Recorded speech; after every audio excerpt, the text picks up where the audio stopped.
nutrition, lifestyle, and PED education. This is the Elite Strength Podcast with Aaron Scarfy.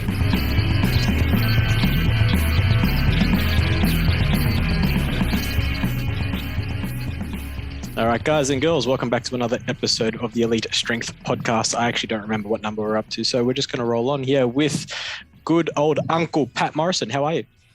I'm good, thank you. How are you? Good. Just that's a bit of an inside joke between us. He's actually younger than me, but that's okay. How are you, buddy? Yeah, not too bad, thank you. Thanks for having me on. I think it's going to be a fun chat talking all things coaching. But before we get there, a little bit about yourself. You know, I know you quite well, and I guess a few of the listeners would know you, the powerlifters among the listeners. But those that don't understand powerlifting, who are you and what do you do? Well, obviously, I'm Patrick Morrison. I'm a powerlifter. As far as who I am, I guess I'm a pretty competitive powerlifter in Australia. I think people are familiar with Pro Raw. I'm not sure if you have predominantly Australian listeners, but 6-time Pro Raw winner. I think 3 times under 80 and 3 times under 90. I think won GPC Nationals overall twice, but I haven't competed with GPC for some time. But I have a 900 kilo total at 93 kilos body weight. So I think that's a 372.5 squat, like a 175 bench, I think, and a 352 deadlift.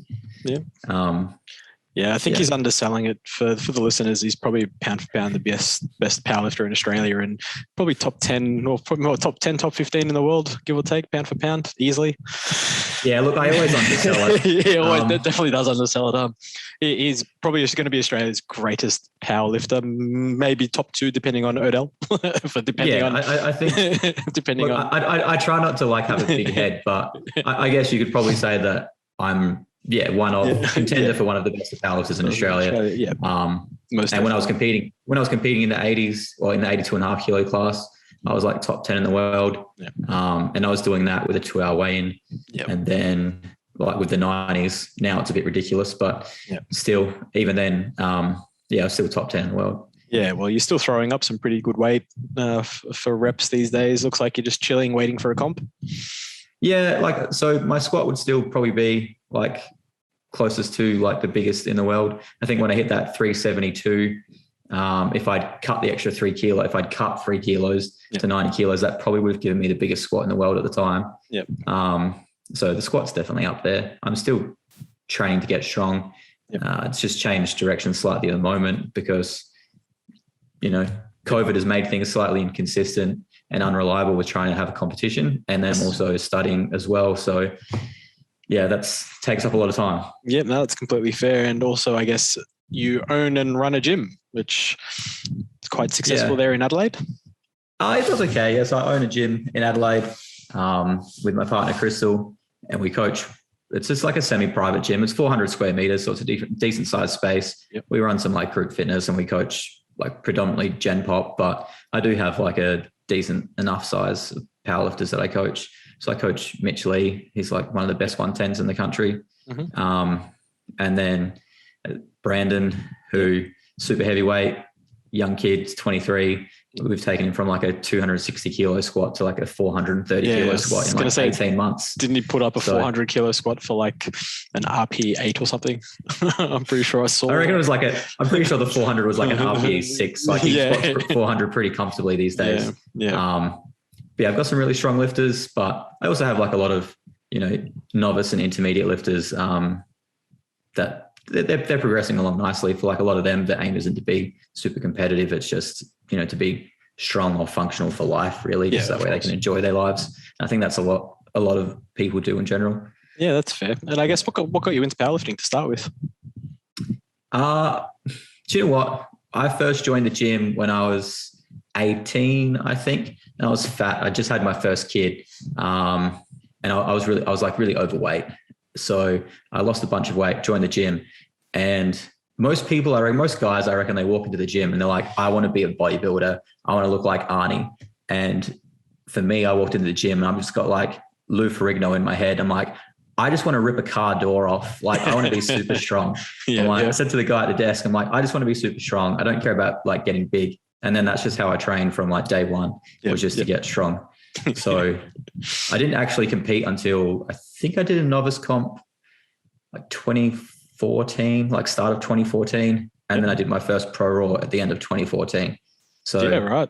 Yeah. So before I won Pro Raw 6, I'd done like a novice comp and like my first 3 lift, which was a capo meet. Yeah.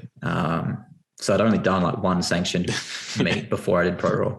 Yeah, right. Yeah. You basically bred you young, then straight in and go straight for the win. Like, I'd been strength training for a while. Yeah. I just, was just in the gym at Anytime Fitness, just doing my thing, following 531. I think I was doing 531 for like 2 years. Yeah. Something like that. Yeah. Yeah. The most popular powerlifting program for those that don't have a coach, between that and the 5x5. Yeah, pretty much. Or you could find like, a really dodgy Chico spreadsheet somewhere and just follow that. Yeah, the old days. Yeah. I guess from there, opening up your own gym and that sort of stuff, what led to you wanting to open a gym? So Crystal already had the business before I came along, but for me, like, I'm also a registered nurse, still technically registered because they decided to re-register me, even though I let my registration expire because apparently in a pandemic we're required. Yes. So I just was coaching people anyway while working as a nurse, just because I wanted to help people get strong. Because, well, for me, I sifted through T Nation and bodybuilding.com and bought a bunch of books, and I was trying to figure out how to get strong. And then I felt like I kind of had a bit of a method, and I was like, well, I could save people time by giving them what I know. So that's what I just started to do. And then the more I did it, the more people I started coaching, the less I enjoyed my nursing job. So I just slowly moved away from that. And then eventually, I think it was last year before the first lockdown, Crystal and I had opened a bigger space, and I'd already moved into the business, and I was helping her outside of my nursing. But that's when I just took the jump, and I was just like, you know what, like, I'm just going to do this full time now. Yeah. So it's been good. Like, it was a really good move for me. I feel like things just naturally started to progress a lot faster after I left nursing, because then I could just put my focus into that, because like, you're trying to, juggle two things where like I'm doing everything I can to learn about as much as I can with coaching, but at the same time, I still have to have all that nursing information in my head, because if I didn't, then like as a practitioner, that would have put me at risk, really. Yeah, of course, that makes sense. And you're studying now. So what is it that you're studying now? So I started a Bachelor of Physio this year. Yes. Because I already have a bachelor degree. Yep. Basically did a bunch of prerequisites, like some first year and second year topics this year in that undergraduate program. And then I've applied for a transfer into the master's program for the next 2 years. Yeah, perfect. So, and are you looking to, I guess, just have the knowledge from physiotherapy, or are you looking to actually treat and that sort of stuff?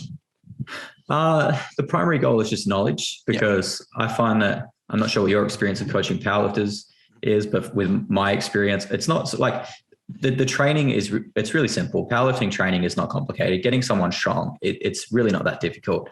I think the biggest issue that we run into with powerlifters is it's like injury management, injury prevention. So for me, having that knowledge and like having that, I guess, that piece of paper that says that I'm a physiotherapist, like, creates confidence and trust. Yep. So for me, I want to be in a position where I can prescribe someone those exercises and be like, well, we're going through this rehabilitation process. And because like right now I can do it as a coach and be like, well, in my experience, this is what's worked.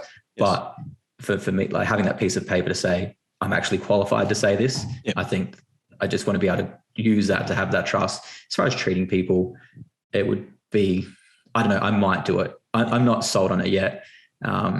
It was just more for, like I said, it was just more for the knowledge. You just wanted to. It's more for the knowledge. Back pocket. Yeah. Just to make me a better coach, really. Yeah, that's fair. And I mean, I guess you've done a few things to make yourself a better coach, even though you've already got the reputation of being, one of Australia's best powerlifters.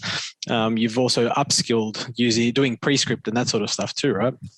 Yeah, so I've definitely done some upskilling with prescript, and I've done some other stuff like other courses. There's little things in Adelaide, like with some like anatomy train stuff. I'm not sure if you're familiar with Tom Myers anatomy trains. Yep. Yeah, so I've done some of that stuff. And yeah, I also just have like a really strong relationship with my physiotherapist. in Adelaide. So I think I've been seeing him for 7-8 years now. So basically, like, we're just mates now. And every time like I have a client, I have questions, it's just always, this is like the presentation, these are their symptoms, this is what we're doing. And then we'll just go back and forth between each other just to manage that person. Like, this all happens in the background. Like, my clients don't realize it's happening. Yep. So like, I'm always having that like professional input, because I think quite often as coaches, some people will just try to act outside their scope and try and manage things without actually knowing what they're talking about. Yep. And it's really easy to try, like, researching is not hard, I don't think, but like trying to separate like good evidence from poor evidence. And it's just so much easier when you have like an experienced practitioner that you can go to and say, hey, this is what's happening. What should I do? And that's worked really well for me so far. I've managed to rehab people that have had like spinal fusions, knee replacements, shoulder surgery. So, it's a good resource to have. No, it's definitely true. Having a network of allied health is always handy to bounce ideas off, and even refer out to, and just get the report sometimes is always handy, right? Yeah, always making referrals. Like, I think that's really important. Always making referrals to people when you need to, and having like getting good referral sources. So communicating with other coaches and being like, oh, do you have a person for this? So especially with in the online coaching space, when you have clients in other states, like, do you have access to a good osteo or a physio or a chiro, or even just like a good GP? Obviously all those things are sort of necessary sometimes. So when you have clients in other states, it's good to create that network. Yeah, and I was going to say that was going to be my next question. How do you go about rehab and stuff like that with your clients interstate versus, those in your gym? Because obviously hands-on work is going to be a lot more beneficial and a lot easier for you. But interstate clients, I guess, how is it that you go about rehab and looking after them?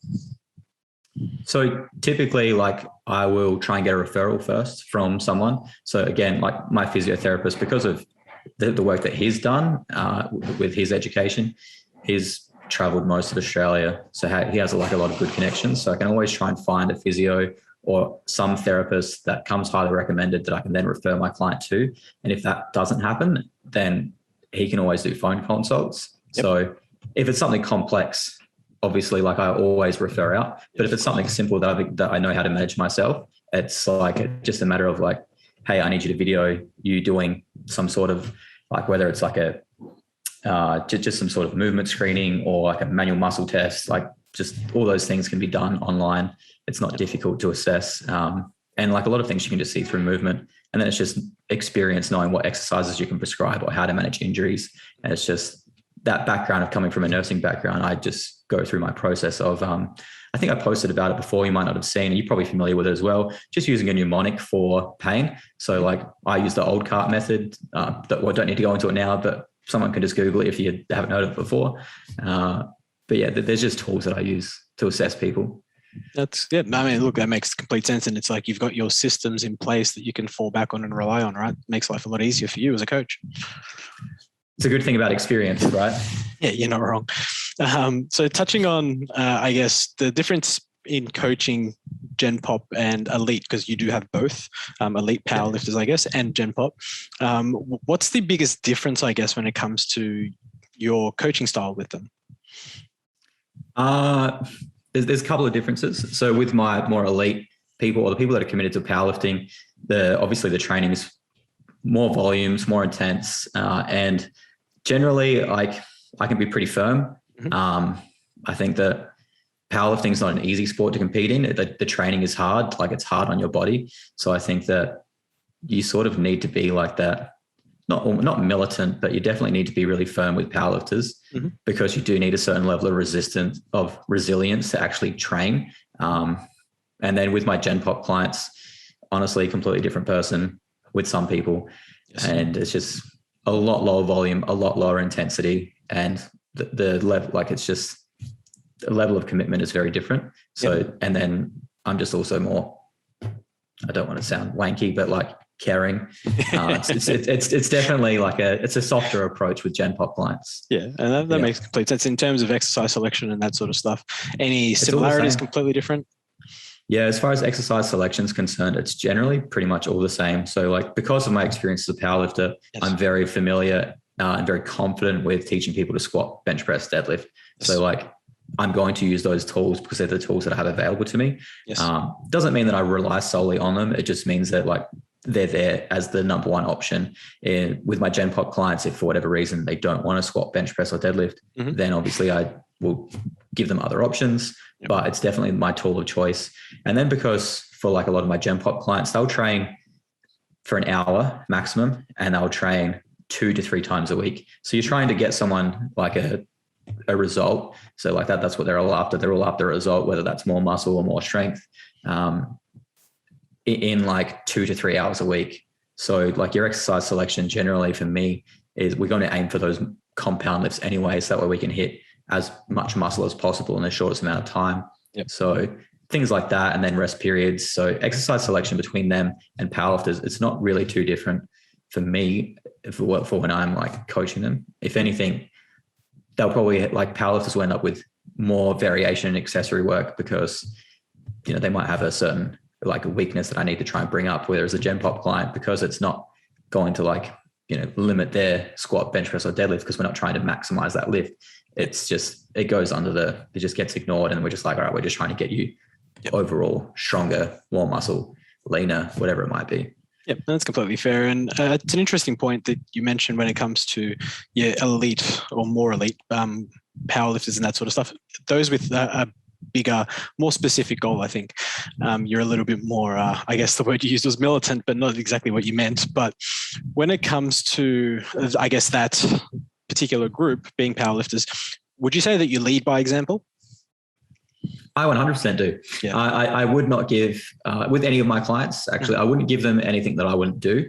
And I definitely try to set the example of like the work ethic that's required to actually achieve what you want to achieve. So if someone comes to me and they say, well, I want to be a powerlifter, and it's like, all right, well, why do you want to be a powerlifter? What are your goals? So for me, like my clients know this, like I don't care for records. Like I care about competition, right? Like I've always chased competition, and I try and get my clients to chase competition. So if I have someone that's like talking about cutting weight, it's like, are you cutting weight to run away from someone, or are you cutting weight because there's more competition there? Because if there's more competition in the next weight class down, then fuck yeah, let's do it. But if there's not, then why are we doing it? So yeah, I definitely try to, we train together. So with like the clients that come, my powerlifting clients that come into the gym, they'll see me train. They see how hard I push myself. And it's not that I expect that from them, but they definitely try and emulate that as well. Like I've got some people that work really fucking hard. Like, you know, and I think it's important to be a workhorse. Like you don't build a huge total from not putting in the work. You know, there's people that will, it's a different conversation, can get off track, but there are some people that don't have a good foundation, that don't have a good base, and they rely solely on that like 12, 16 week prep where they start using pharmaceuticals, and they're just like, well, all right, let's just drug my way to a total. I don't agree with that at all. I think that you should be doing the work in your off season, and that's when you should be aiming to get as strong as possible, because that 12-week peak, whatever it might be, that length of time, like that's just where all that work comes together. It's not, this is where we're getting in the strongest spot. Like no, exactly just, right. That's just a representation of the work that we did outside of that time, right? Yeah, no, that's completely fair, because it was going to lead into, I guess, the question where the talking topic, I mean, I'd posted up about people, coaches that squat high and then their clients also squat high. So it's sort of what led to, do you feel that you lead by example? Because like I've seen your clients, they're crazy lifters. The power lifters are insane. And it's just, I guess we were talking about intermediate coaches and even beginner coaches, and I guess the differences, and something as simple as not reading a rule book, for example, not understanding the rules of their fed. So, yeah, you know, I guess what's your progression model as a coach from being a beginner coach, because you all have to start somewhere, right? So it's like, what is it in your eyes do you feel that to be like a prerequisite almost as a coach, and then to obviously gain experience and progress? So the prerequisites as a powerlifting coach? Yes. As a beginner powerlifting coach, you know, taking on your first client, for example. Well, ideally you should be a competitive powerlifter yourself. Yes. If you haven't competed in a competition, I don't really think you have any skin in the game. Like you don't have a place to be like coaching powerlifters. So I say that because there are bodybuilding coaches that will, and like I'm familiar with like a couple of local guys that I know that are getting coached for powerlifting comps by bodybuilding coaches. Yeah, right. And then they're complaining about like patella tendon, both guys complaining about patella tendonitis, and it's like, it's because of the way you're training. So actually being a competitive powerlifter, as far as I'm concerned, is important. If you haven't competed in a powerlifting competition, you shouldn't be coaching powerlifters. Now, and I mean like competed in like a sanctioned meet, in like registered federation member, whatever, fine. Competing in a novice comp doesn't make you a powerlifter. Like it's a good entry point, but as far as I'm concerned, like you're not upheld to the same standards. And like, I think that's like part of that conversation is like the standard of lifting needs to be consistent. Yes. So like, unless you're competing with like to those standards and you're obviously being familiar with those standards, then again, you're not going to have that experience yourself to actually be able to pass that on to your client. And I think that's important. So at least be a competitive powerlifter. As far as like your progression from being like a novice powerlifting coach to intermediate to elite, like I'm an elite level powerlifter. I feel like I'm in a good position to coach elite level powerlifters. It's not to say that an intermediate powerlifter couldn't coach elite level powerlifters, but you would need to have like some experience, at least communicating with elite level powerlifters, getting into their mind, understanding like, you know, the thought processes that go behind their prep, because your experience as a novice powerlifter competing where everything's fun and exciting and it's new versus being an elite level powerlifter where like you've done it all before and trying to like the headspace that you have to go to move those loads versus squatting 100 kilos, it's very different. Like there's a very big shift that you experience going from being a novice powerlifter to an elite level powerlifter. And I guess for to answer your question. Yeah, no, that's cool, man. Like for someone like yourself, I guess, how long into your career of powerlifting did you start taking on clients? Because I imagine you would have been approached probably from like, you know, your first pro roll, right? Or give or take. Yeah. I definitely had people contact me and they were always getting a no. Yeah. I think it was a couple of years before I was competing for a couple of years before I took any clients on. And that was just because like, I didn't feel like that's just me personally. Like I hold myself to like a pretty high standard. So like, I think like a lot of people probably suffer, like it's probably worse now actually. People suffer from like imposter syndrome. And for me, even though it was like a couple of years, I'd won a couple of pro rolls, I still didn't feel like I was in a position to be trying to coach people. I just didn't think that like I had enough skin in the game. I didn't feel like I knew enough. But definitely it was a couple of years of competing before I decided that I was going to try and coach people. I guess it's different now where people have like access to so much information. So they probably feel like they're ready to coach people before they've done anything. Sooner. Which like, I don't disagree with it. It's very different now to, you know, even like 5 years ago. Yeah, it's a lot different. I guess having all that access to online content, right? And I guess now also a lot of high level coaches offering mentorships and, you know, consults and all that sort of stuff. So for the newbie coach, I guess can always seek out information where needed from good sources. Yeah, I think that there's some good people in the game at the moment that are running those mentorships. So again, where I was talking about networking, I think that the you know, novice or intermediate people that they're a part of those networks. Like I think that's fantastic, because then if they don't have the experience themselves, they can always call on that network to, you know, speak to someone who is more experienced to say, well, what do I do? Because like a lot of people, like they just really don't know. So unless you have access to those people, like you're going to have a really hard time coaching someone. And, you know, probably segue from here is just talking about people that compete drug tested, trying to coach people that aren't drug tested and that compete in wraps. It's like a completely different experience. So like, again, unless you've used knee wraps, trying to coach someone who is going to be competing in knee wraps, it's a very different thing again. So it's all a matter of like, staying in your lane. No, that's fine. Just staying in your lane and just like working within the experience that you have. And if you are going to go outside of that scope, then, you know, what are you doing to try and make sure you have the skills to meet that requirement?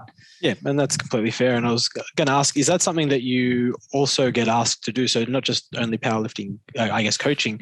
Do you ever get asked to be a mentor to coaches and that sort of stuff? Not really. Like people like hit me up and they ask me questions, and like I'm pretty, like I'm busy, but like if someone messages me and says, "Hey, what about this?" I will always like.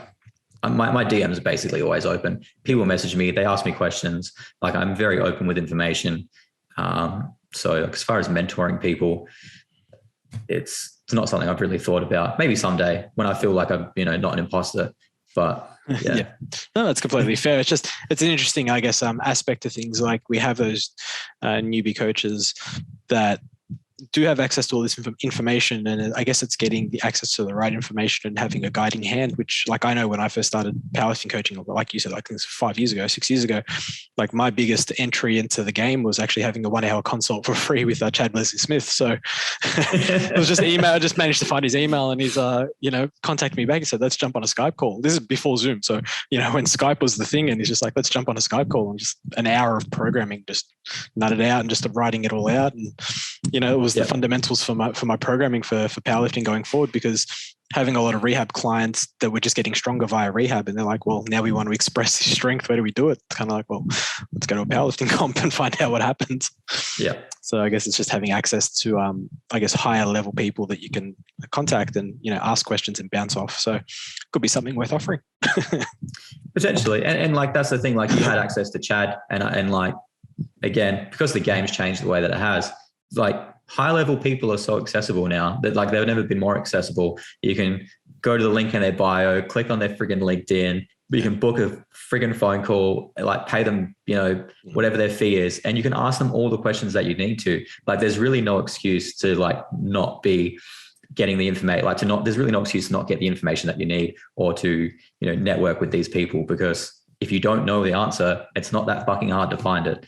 Like people ask me questions about drugs, and obviously you've spoken about drugs before. Yes. I don't really speak too much about drugs, but like people ask me questions all the time about drugs. I'm like, dude, one, it's an illegal substance in Australia. Yes. Like keep that in mind. Two, I'm like, there are people that you can go and pay to ask these questions. Like, why are you fucking messaging me? I'm like, it's always like, bam, here, ask this person. Just pay to talk to them. Honestly, like it'll save you so much time of like getting secondhand information if you just go and ask the person directly. Yeah, no, and it completely makes sense. And it's, I know I service quite a few coaches, I guess more probably in the hypertrophy game probably offer, like myself, for example. I do consults on PEDs all the time. So you're not wrong. And I guess that's probably the benefit of having someone like yourself, basically say that you do refer out, even though I'm sure your knowledge on PEDs is still pretty good. The ability to say, hey, like refer out and just go, I'm not the person to speak to about this. A lot of coaches and a lot of people wouldn't do that, right? They think that they know everything. I don't want to say you have to have like a higher level of education in order to like interpret data, but unless you have any experience with fucking research, like shut the fuck up and keep your mouth shut. Like you shouldn't be making recommendations to people unless you understand like how drugs actually work. Like there's only certain people that should be making those recommendations. If you're a powerlifter and you've done like a Cert 3, Cert 4, you've done like, if you've done someone's strength program, like whatever, like there's lots of programs out there, like that doesn't make you an expert on drugs. And just because you've stuck a needle in your body, it doesn't mean that you're an expert on drugs, right? And just because you fucking read a thing on bloody Reddit or, on steroids.com or you've got a copy of bloody Llewellyn's book, like I don't care. Like you shouldn't be making recommendations on drugs. Simple. Yep. No, like, there's far too many people that make crazy recommendations. And I know that they do because I've literally had fucking novice powerlifters say, what are you running, man? And I'm like, why are you asking me that? They're like, well, I'm running like a gram of tren and like a fucking gram and a half a test. They're like, you're taking more than that, surely. I'm like, one, you're fucked. Who told you to take that? You're fucked. Like, I don't think you realize how much you're cooking yourself right now. I'm like, two. I'm like, no, I'm definitely not. You're taking a ridiculous amount of drugs. Like 5 times them out. Like, you should really just reassess like what you're doing with your life, because that's just so inappropriate. But the amount of like the drug cycles that I've heard over the years, like they're just pretty ridiculous. Like I've heard the drug cycles of some pretty high level powerlifters, and they might be true, but you're talking about people that have been competing or maybe not just competing, but training at like the elite level for at least a decade. Yep. Like, unless you've been doing that for a fucking decade, man, like there's no need to take that amount of drugs ever. Yeah, I guess when a novice, I guess, comes to you, whether it be for coaching and that sort of stuff, or just, a novice messaging you, like you sort of just suggested, talking about PEDs, I guess, what's the piece of advice it is that you give them? Again, provided they're novices and not, actually competing in sanctioned comps. So for the people that do ask me about PEDs, honestly, my response is always just don't do it. I always try and push like my clients towards drug tested powerlifting. It might sound morbid, but at the end of the day, like realistically, it's like, is it worth it? Like if you can sit like there at the end of the day, like on your deathbed and be like, oh yeah, totaling 1,000 fucking kilos was totally worth putting all those drugs into my body and damaging my liver, damaging my kidneys. And like, really, was it worth it? Like was developing cardiovascular disease worth it? Like, and I'm not saying that it's a definite that you're definitely going to, but like, it's definitely like you're talking about increasing risk for like, certain things, right? Yeah. So unless you can stand there hand on heart and say it was worth it, then honestly, you're better off just competing drug tested. And that's what I would tell people. But if people come to me and they've already started using, which occasionally that happens as well, and then they'll tell me what they're using, then I'll say, dude, you should probably just cut that by about 5 times and then speak to this person. So that's about the extent of the recommendation that I'll make, is I'll say, what are you using and how much? And then when people tell me, I'll be like, who told you to use this? Yes. Generally is the first question, because I want to say, I just want to add that person's name to my list of fuck with. Yep. Fair. And then it'll be, all right, well, if that person's told you to use this, please don't listen to them again. Because generally, and I mean, like, I'm sure you experience it as well, people will come to me and like, no one's using safely. Nope. Like no one's using safely. Like they'll come to me and they'll tell me that they're using, and it's always about 5 times what they should be using. Yeah, exactly right. And then I just make them a recommendation to the people that I know that promote safe use. I'll like, go speak to this person. The person might have a strong personality, but at least they're going to be able to give you the right information and put you on the right track. And for me, that's the most important thing. It's just always just putting safety first. Of course. And I guess off the back of that, do you also look after clients like health markers and that sort of stuff with your powerlifters and even your gem pop, or is it more so just the training aspects and you sort of leave the health? It's being a nurse, you know what I mean? It's definitely just the training. As far as like the health aspects are concerned, like any health markers, I will ask questions occasionally about, but it just really just depends. A lot of it's just, it all comes back to like how they're training, how they're recovering. If I notice that like they're not recovering, or if I notice like, I'll use like estimated 1RMs a lot. So if I notice that there's a trend of like that's going down, or if like I'll use subjective measures, like, how would you describe your sleep quality, all that sort of stuff. And like my clients will just ask me to answer those questions every week as a part of their feedback. Yes. And if I notice those things, then definitely I'll ask the questions about, have you measured your blood pressure? Yes. Obviously I can take someone's blood pressure. So if it's a client that I have access to, it's not really hard to measure. Obviously we have standards of like what's healthy, what's not healthy. So you can use those markers to compare it to. I'm not saying that everyone should do that, but if it's within your skill set, absolutely. Yes. And as far as like any sort of like blood tests or anything, it's always just a referral, because like I definitely always try and stay within my scope, and I don't want to make unsafe recommendations. So like, even if I might have an understanding, it's just because it's not my actual job, then, that would just be inappropriate. And like I said, it comes back from like that nursing background. We have a code of ethics, we have a code of conduct. And because of that, I usually conduct myself as a coach close to what I would consider my code of conduct and my code of ethics. So I definitely always refer out when I need to, and just find like have good GPs refer people to. Yeah, I was going to say, do you have like, I guess, a good GP, situated where you are that you can sort of refer to, and even if you get, say, a client's bloods and you're just like, hey, can you run through these and tell me what you think, or, I have a couple of GPs that I'll talk to, and then as far as PEDs are concerned, if like a powerlifter sends me their bloods and they're like, oh, have a look at this for me. I can look at it, but I always just forward it on to someone that I know. Like I might have a couple of people that I'll contact and I'll say, hey, can you have a look at this person's bloods? Just because if that's what you do, and if that's solely what you do, you're going to have it. You're in a lot better position to interpret that data versus someone that's, juggling a whole bunch of different roles. So, you always just outsource when you can, just because it's better to have an expert's opinion on it than your own opinion. That's just what I think anyway. No, it's completely fair. I guess what's on the horizons for yourself when it comes to competing? So if I get into this master's program next year, then I don't really plan on competing for a couple of years. Fair enough. Just because of the schedule is pretty hectic. I've had a couple of people message me already asking me about competitions for next year. If I do a competition next year, it definitely won't be, I won't be prepping for it. It'll be like at the moment I train because I've changed the way that I train in preparation for the next 2 years. Mm-hmm. So I've scaled things back quite a bit. Yep.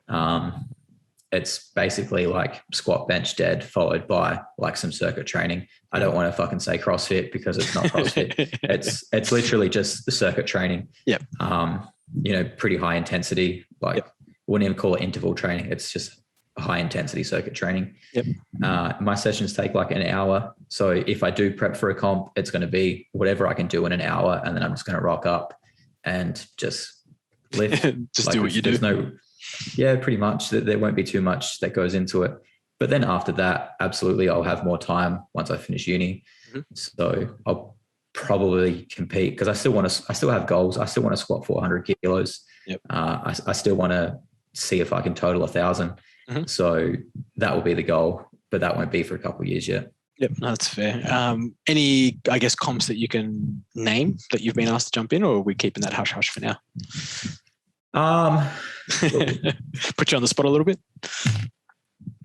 Yeah, look, I'll just keep. I'm definitely interested in like the breakthrough meet is happening. That's been postponed to I think April. April, yeah. I think I've April. So I won't prep for it, but like, and when I say I won't prep for it, I mean like I'll come into the gym and like for me, a squat session, if I'm prepping, might take me about 3 hours. Mm-hmm. My plan will be for that to take me like less than an hour. Yep, fair. So like that'll be the extent of a prep that goes into that. And at the moment, I'm slowly losing some weight. Yep. Because I want to just focus on being healthy and fit for the next couple of years. Yes. And that's just to keep up with the workload. You can't be like, I think if I'm fitter and healthier, I'll be able to manage that workload. I'll have kids full time, business full time, studying full time.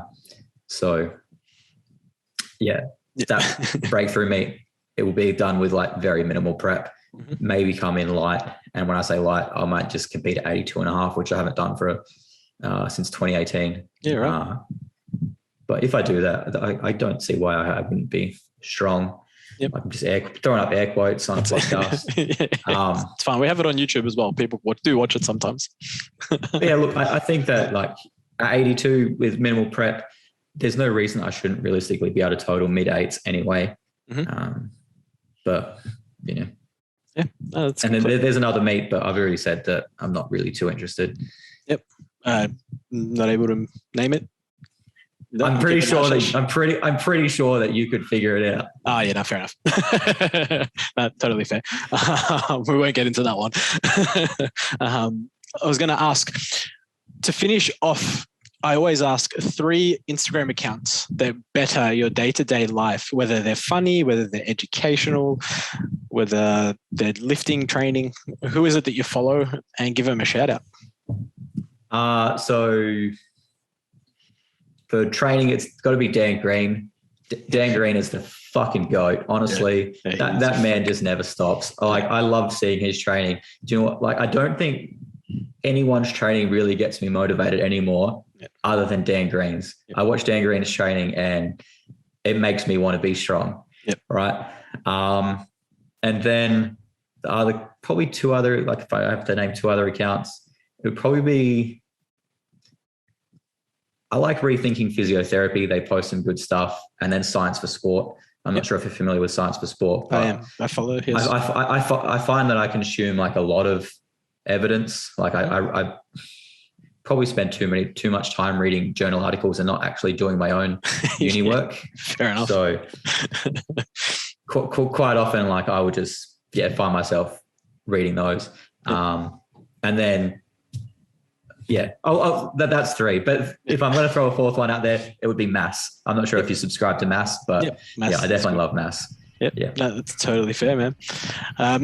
as always, thanks for jumping on. It was a good chat. I know the listeners will get something out of it, and I know the coaches that do listen will definitely get something out of that. And basically suggesting read the rule book of your Fed. Yeah, I think that's pretty standard. Read the fucking rule book, especially if you're going to coach powerlifters. And I don't mean just like read the rule. Like if you have powerlifters competing in different federations, the coach should be familiar with the rule book of those federations. Yes. Like I don't compete in APU or RPF, but I've read the fucking rule book. Yeah. Like you need to be familiar with the rule books of your clients because they're going to come to you with the questions. And if you can't answer the question, why are you coaching them? Like it's your responsibility to like know the answer. If you don't know the answer, find the answer. Completely and utterly fair enough and makes complete sense. That's it from me, good sir. Thanks for jumping on, and hopefully we have you on again soon for some more powerlifting chats, which is always fun. No worries. Thanks for having me. Thank you for jumping on. And to the listeners, as always, thank you for tuning in.